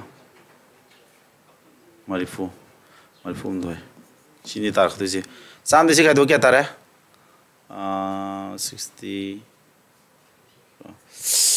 48.48 bro point ta de ko kya tar hai 84 16 something lakh pra si tar sina doro method ne ko mayam gi mayam manda method ai sanari la du yang manda bam tawi ko sini to si samai tawi abra se mayam manda bam pusil ke mayam mana budu di tawro yar 625 manu kya na hande se 625 manu kya handare sikya thara 30 78 se gadi 78 103 ra percentage photo sina to lauthui se se tawro samai holo kumanga sidara ba ansa sida du natro adu makhaji point nam de ko se makhaji point nam na ba samai tar point number se ai nam karo tawge ba makhaji phone puri di sam da bra mathasu phone puri di kya tar ni adu kya tar se 16 puri di trato om ipu impan trato ma trato makata samna tra kya taran sada 16 point pura tarba sibolo like ko logic se point na tra holi sina an sajna kariye fraction da mana de ko adu lale harani noina sideji 40 asi fraction wala di taro drasi point le kya na pura na tra 0.48 hai sidi fraction wala di kya na 48 by ane na tra kadi kya tara mari kadi try to mari kadi kumanga na sumda bro on sana ro no kana deba 16 ma pum mana di sumda le uncle la no horki bis leite khone na tra yai ko understand to ka ai si hotri sida sal we gre ko za se logic khra sanai ba sidai sanai la to yanda bra kak focus in line abri la sanai se yanda bro understand to de ha tarakatu yansa sin natu leise kumanga ni yin wasin dro ha wasin bodoina wasin dana mane makazi samta na mari puri ba maka mari puji matas mari puri de adi mata maka simna ma puri ne buko pon puri di sama matas phone puri di pon puri di 4 to 16 1 gre 16 si puri di sitare ad samne thodi laire dana angka do kumanga ni yin ngidi sokti sam yen man yelam bai wane for example sinida ꯁꯤꯁꯨ ꯑꯩꯅ logic ꯑꯃꯗ ꯍꯣꯠꯈꯤꯕꯅꯤꯀꯣ ꯑꯩ ꯉꯁꯥꯏ ꯁꯤ ꯇꯧꯔꯒ ꯁꯤ ꯇꯥꯏ ꯍꯥꯏꯗꯣ ꯉꯁꯥꯏ ꯌꯦꯡꯉꯨꯀꯣ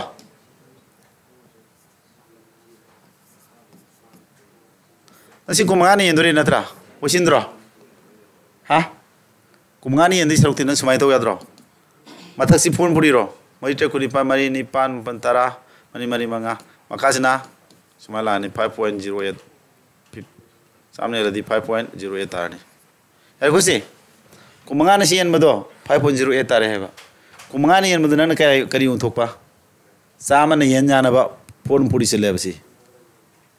ꯑꯗꯨꯗꯤ ꯃꯊꯛꯁꯨ ꯀꯌꯥꯝ ꯄꯨꯔꯤ ꯇꯥꯔꯦ ꯐꯣꯔ ꯄꯨꯔꯤꯔꯣꯏꯗ꯭ꯔꯣ ꯃꯈꯥꯗꯤ ꯆꯥꯝꯃ ꯃꯊꯛꯇꯤ 508 ꯆꯥꯝꯃꯅ ꯍꯦꯜꯂꯗꯤ ꯄꯣꯏꯟ ꯑꯃ ꯌꯥꯔꯦ ꯑꯗꯨꯅ ꯆꯥꯝꯃꯗ ꯑꯣꯟꯊꯣꯛꯄꯅꯦ ꯑꯪꯀ ꯂꯥꯏꯟꯕꯅꯦ ꯍꯟꯗꯛ ꯁꯤ ꯇꯧꯊꯣꯛ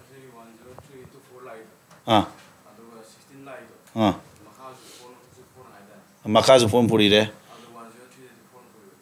ꯑꯗꯨꯅ ꯄꯨꯔꯤꯔꯦꯅꯦ ꯑꯗꯨꯗꯤ ꯀꯟꯁꯦꯞ ꯑꯃ ꯁꯣꯏꯔꯦ ꯃꯤ 103 into 4 ꯂꯩꯔꯝꯕ ꯃꯈꯥꯗꯅ ꯀꯌꯥꯅꯣ 25 ꯂꯩꯔꯝꯕ ꯅꯠꯇ꯭रो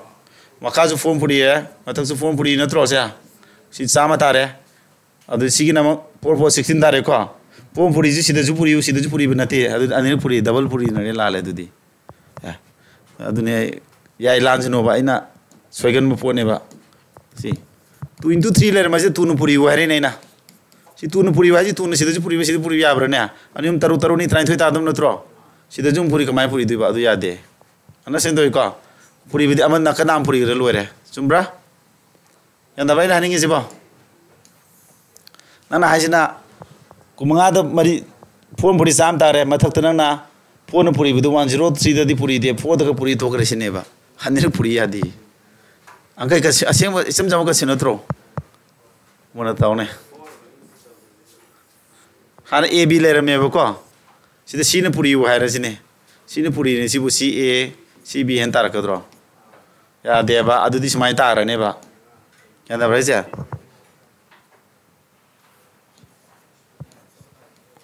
ꯁꯨꯃꯥꯏꯅ ꯂꯩꯔꯁꯨ ꯆꯞ ꯃꯥꯟꯅꯩ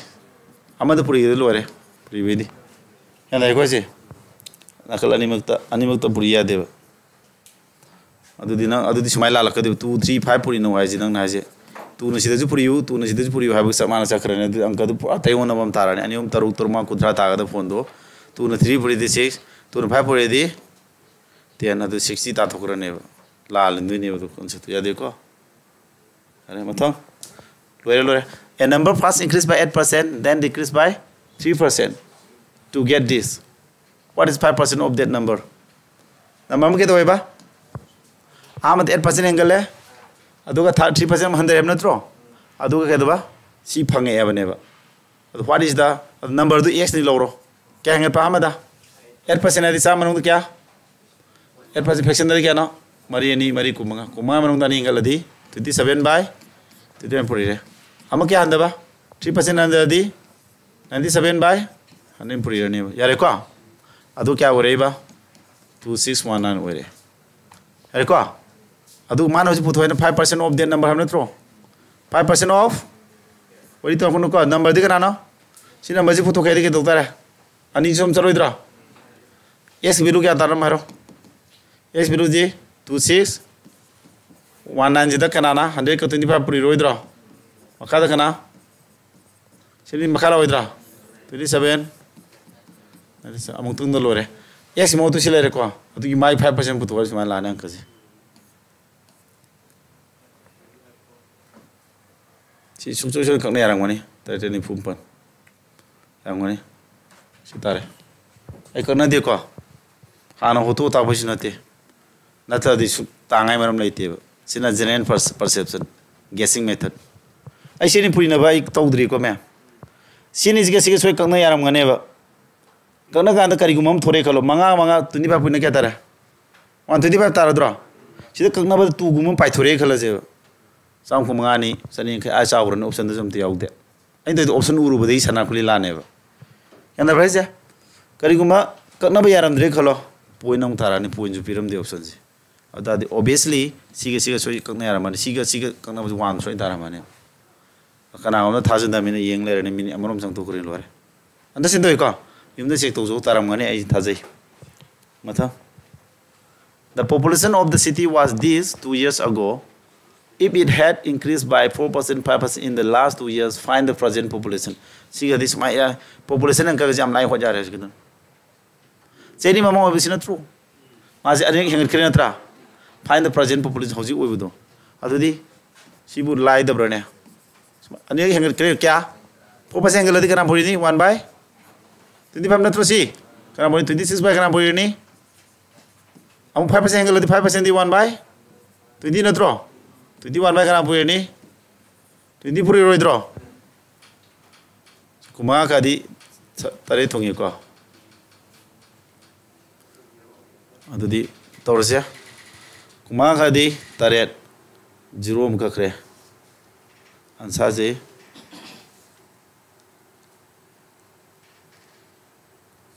Tromde. Go. Option check Torsia Taret Lani. The Sabine Namanza Tirjare Tareni Tramni Yare, Siadre Tareni Tramni Yankani Toy, Tareni Pumutram the Yadre, Tareni Tramni Yankuyum Doi, Tareni Pumani Funito Siai. Tareni Tramni Nifumotoy Nifumotoy di Trema Kutranga 61 Yadre, option of Sitare. Yakosa came down the go. Kartuna Taus or Katabnico, Kayuna Sitori Laze Karino was it to do. Kaknabumata Santa Creco. Tindiba Katika Tongasida. Tindiba Sabin Zakano.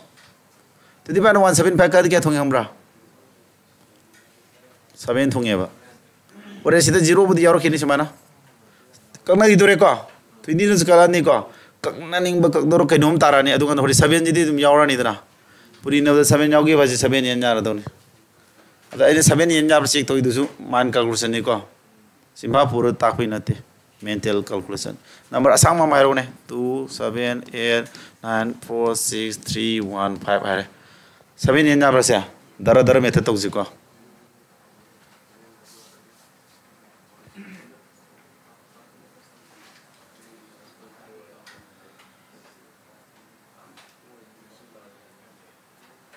Jai 7 yen Yasi Tansar Umpiru Bunico. 7 yen calculated the Check to the yellow 7 yellow, Mapum W. Yellow Adu 2 Bene among the Sabing individually talk with I Suma Sama period hidden trying to what me to the 7 yellows of Santa Ramani, when you're on my Yaran, huh? When out there Yahweh, I swear about the I swear to the Tareka is 6, 68, 63, 59, 56, 34, 6, 11, 66, 33, 33, 28, 51, 51, 49, oh, 25 nene, 25 was going to lemme. And who I have 4 lemme, 4 lemme, 4 lemme, 4 lemme. I saw when my type of 2 would go. So, yeah, when it's 2 Japanese man, 4 lemme for the Galamane.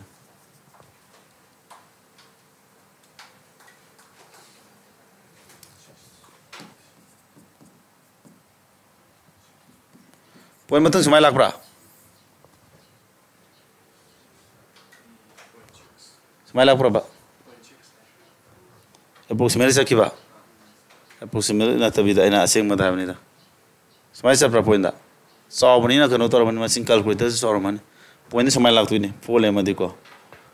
Saving the Ina and Tatrimalis having the music of Savenoca. Take no. Eregusi.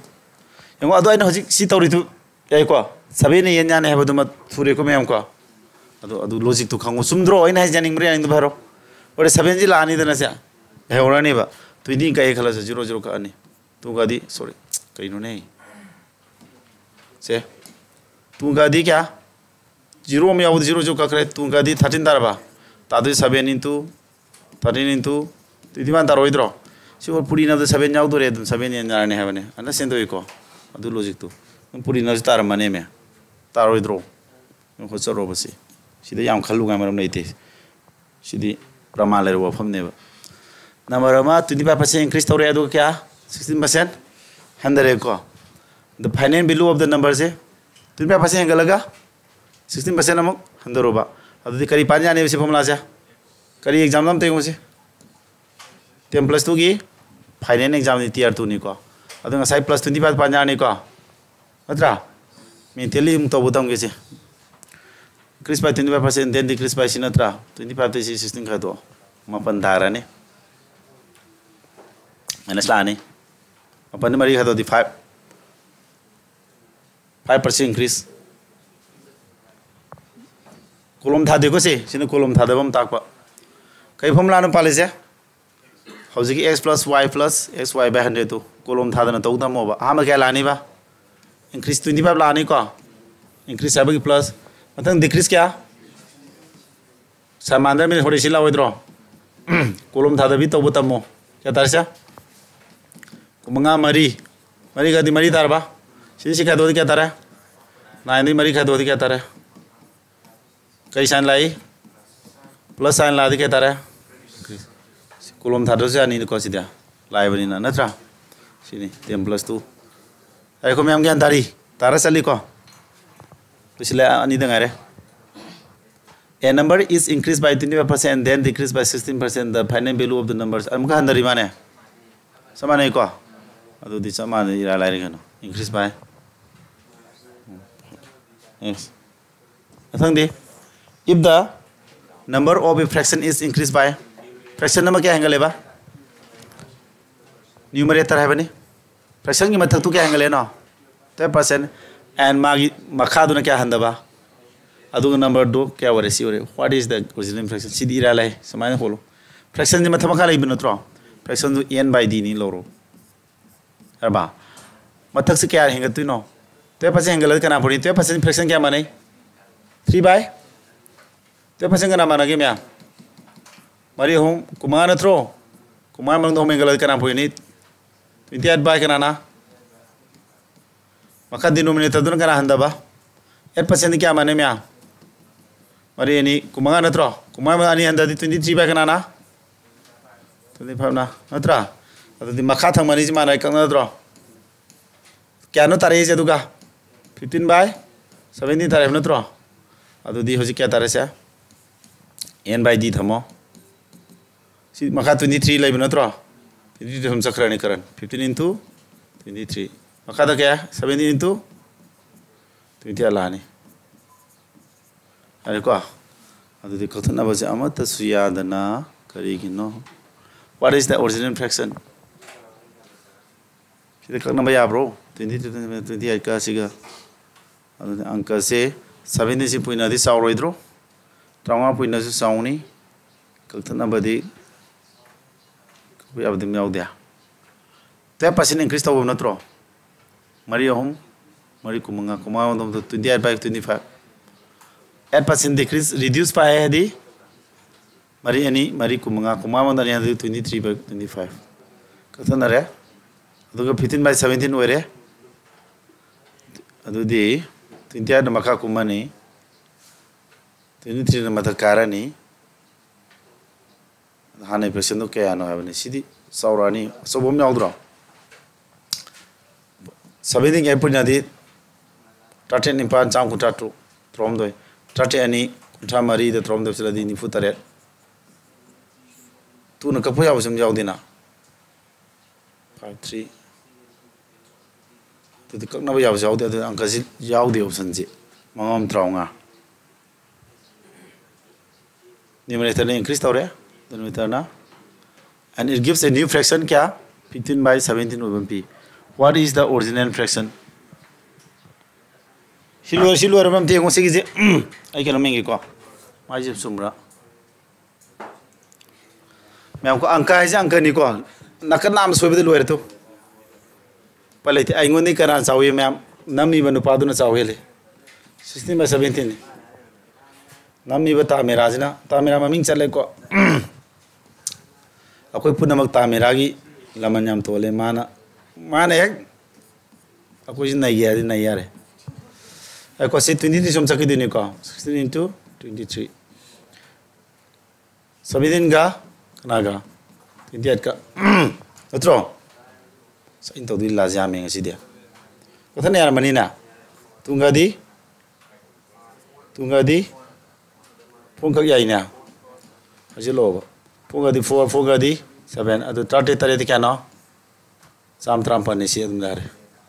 kolom thaninga leitre ko mari kolom de di 92 yare suwe di summe dana ira lai bang ka bilu mala la di lu khole matra ꯀꯛꯅꯕꯗꯤ ꯄ꯭ꯔꯥꯏꯟ ꯑꯃ ꯉꯥꯛꯇꯅꯤ ꯌꯥꯁꯨ ꯌꯥꯔꯣꯏꯕ ꯌꯥꯝ ꯌꯥꯔꯦꯀꯣ ꯁꯦ ꯑꯗꯨꯅ ꯁꯤ ꯐꯩꯌꯦ ꯇꯥꯃꯦꯔꯥꯅ ꯑꯩꯈꯣꯏꯁꯤ train ꯇꯧꯍꯜꯂꯤꯅꯦꯕꯀꯣ SSCꯒꯤ ꯑꯃ ꯂꯩꯌꯦꯀꯣ ꯊꯑꯣꯏꯅ ꯀꯣꯏꯁꯟ ꯑꯔꯥꯟꯕ ꯍꯥꯞꯄ ꯑꯃ ꯑꯩ ꯊꯦꯡꯅꯔꯛꯈ꯭ꯔꯕ ꯑꯔꯥꯏꯕ ꯑꯪꯀꯗꯣ ꯍꯟꯖꯤꯟ ꯍꯟꯖꯤꯟ ꯃꯇꯝ ꯃꯥꯡꯍꯟꯕ ꯑꯦꯛꯖꯥꯝꯗꯨꯗꯀꯣ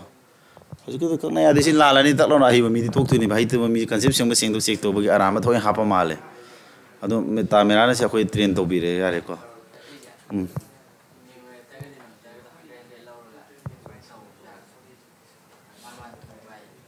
ꯋꯥꯟ ꯇꯨ ꯕꯥꯏ ꯈꯔ ꯂꯥꯛꯑꯅꯤ 1 2 by 92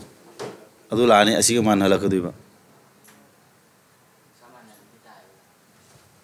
ꯅ꯭ꯌꯨꯃꯔꯦꯇꯔꯅ ꯀꯌꯥ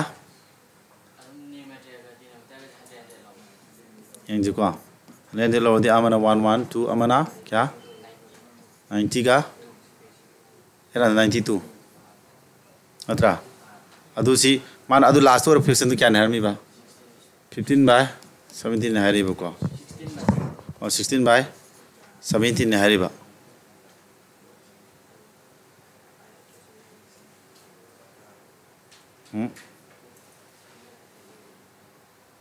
समान था ऐसे क्यों यादव मान देता 1 का इधर क्या था रे 16 क्या क्या अंक पर मरीना तू न क्या को 56 तानी याद यार है 40 का 6 तानी यार 23 20 के यार सी यार आज की तो मैं होता दिया यार हाइदी Asi mana yang piramid minoko. Last one, the annual growth of a city is 2%. If its population in the year this, then what will its population be in 2023? 2000 क्या होगा? सही क्या मतलब माप होता है क्या? 2% है मन नत्रो. 2% क्या माने बा? 1 by 50 नत्रो. yang kay manung dama hele adu क्या रोक न लागते क्या? हाँ? 51 ohum makadan kaya 50 ohum na to lagtu cha 0 ohum di kathana yagre manga siya no manga 551 25 na tro adu di to 150 ga 51 cube ka layer ni ko makadan kari 5 kya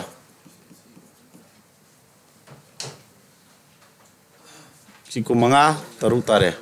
kayak gini sih 6 by 5 into 51 cube. Hei, ngasih gitu. Ayo cuma thajar keder sih yang sih jual alam nomad jelek. Karena ya agar sih poin darah nih ya. Poin tadi. Amuk sih inget amera gitu kok. Loram dari nama kapsul. Yang kau sih 51 cube sih leh reko. 6 by 5 armina. Si point di orang ni sih di, atau mau ada point piram tu, atau point di use iram dah begini, kau, tiada tu gumur begini kalkulasi kerana sangat boleh mesti aja. Faham kah di, mangan itara, kontra dia mangan terus kontra, kumanga, teraunga manga hom teraunga, pa, 0 point tu, sitare, sisnya puri di, terus ni terain toy, terus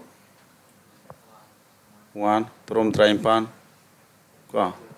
terus kontra mah toy, terus kontra 2, kontra pan. Turun train toy 159181 ima sen e tare puan yawo jini na oi namdana khoji thauton ba 51 cube tu ma'am 51 square bodi si tai ba ko 6 2601 tai ba adu di 51 am puri tare na ima 51 1 ja 51 51 6 kya tare turun kuncha 306 30 kut pore 51 2 ja di Sama ani dah 30 put sama kucing tu. Ada puri na bos kai sukui bos na ta bos puri na jadi. Tandra lu era na tra. Tanda ba tamu hai ba mane mas win power do. Yang tu angka bos bos aku bilu soaring ki itu ki no mane. 51 ki putu bos me ko 51 ni square sile adu ga mathang do 51 am puri ba wale 51 puri ba dos punna puri yo. 1 to na ai pull 51 sala phabi mong nei to isko phadi 51 ani de puri 51 01 jadi kena 51 51 से क्या ना 3066 तमे 30 carry तौरे 51 2 से क्या ना सामा नी the 30 अब चले सामा क्या कुंथाइन थोय अरे को पुरी ना बद पुन पुरी बे नियम दिसिना अरबा मैम सिबाउ तौरे मैम क्लास खितंग सांगरे सांग नोइद नॉलेज फंगदी यारे नत्रो सांग तेन बल लेब्रा नॉलेज नत्रो नि दखा होइसा मैम क्लास बोरिंग सुरप लास्ट दा खितंग सुगी तौदा पिरक पगे वन तौई मैम लोइस लगे हाँ कई हंगिंगी सिदा एकदम थारो लोइसनम दागी फिनिशिंग पीस हाँ आई वीडियो में सेम के तौबने कनोगी कमाइन ग्रेजुएट लेवल एग्जाम की को सीजीएल की क्वेश्चन को मंगा मिनट कुंद होट जाबरेंगे तौरसी अरे को तो जी एसएससी जी थादा छात्र जावरी नै मक्त सीजीएल थादा जावरी अदु जी थादा कम्बुसे फॉर्म थाबा होदरे को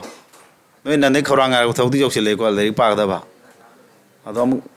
होय नोयना नुंगाइ थुकनिंगगदि को ना होबे नुंगाइबे लोनिंग मथंग सैजु कौदो लेरि खंदो लेबि है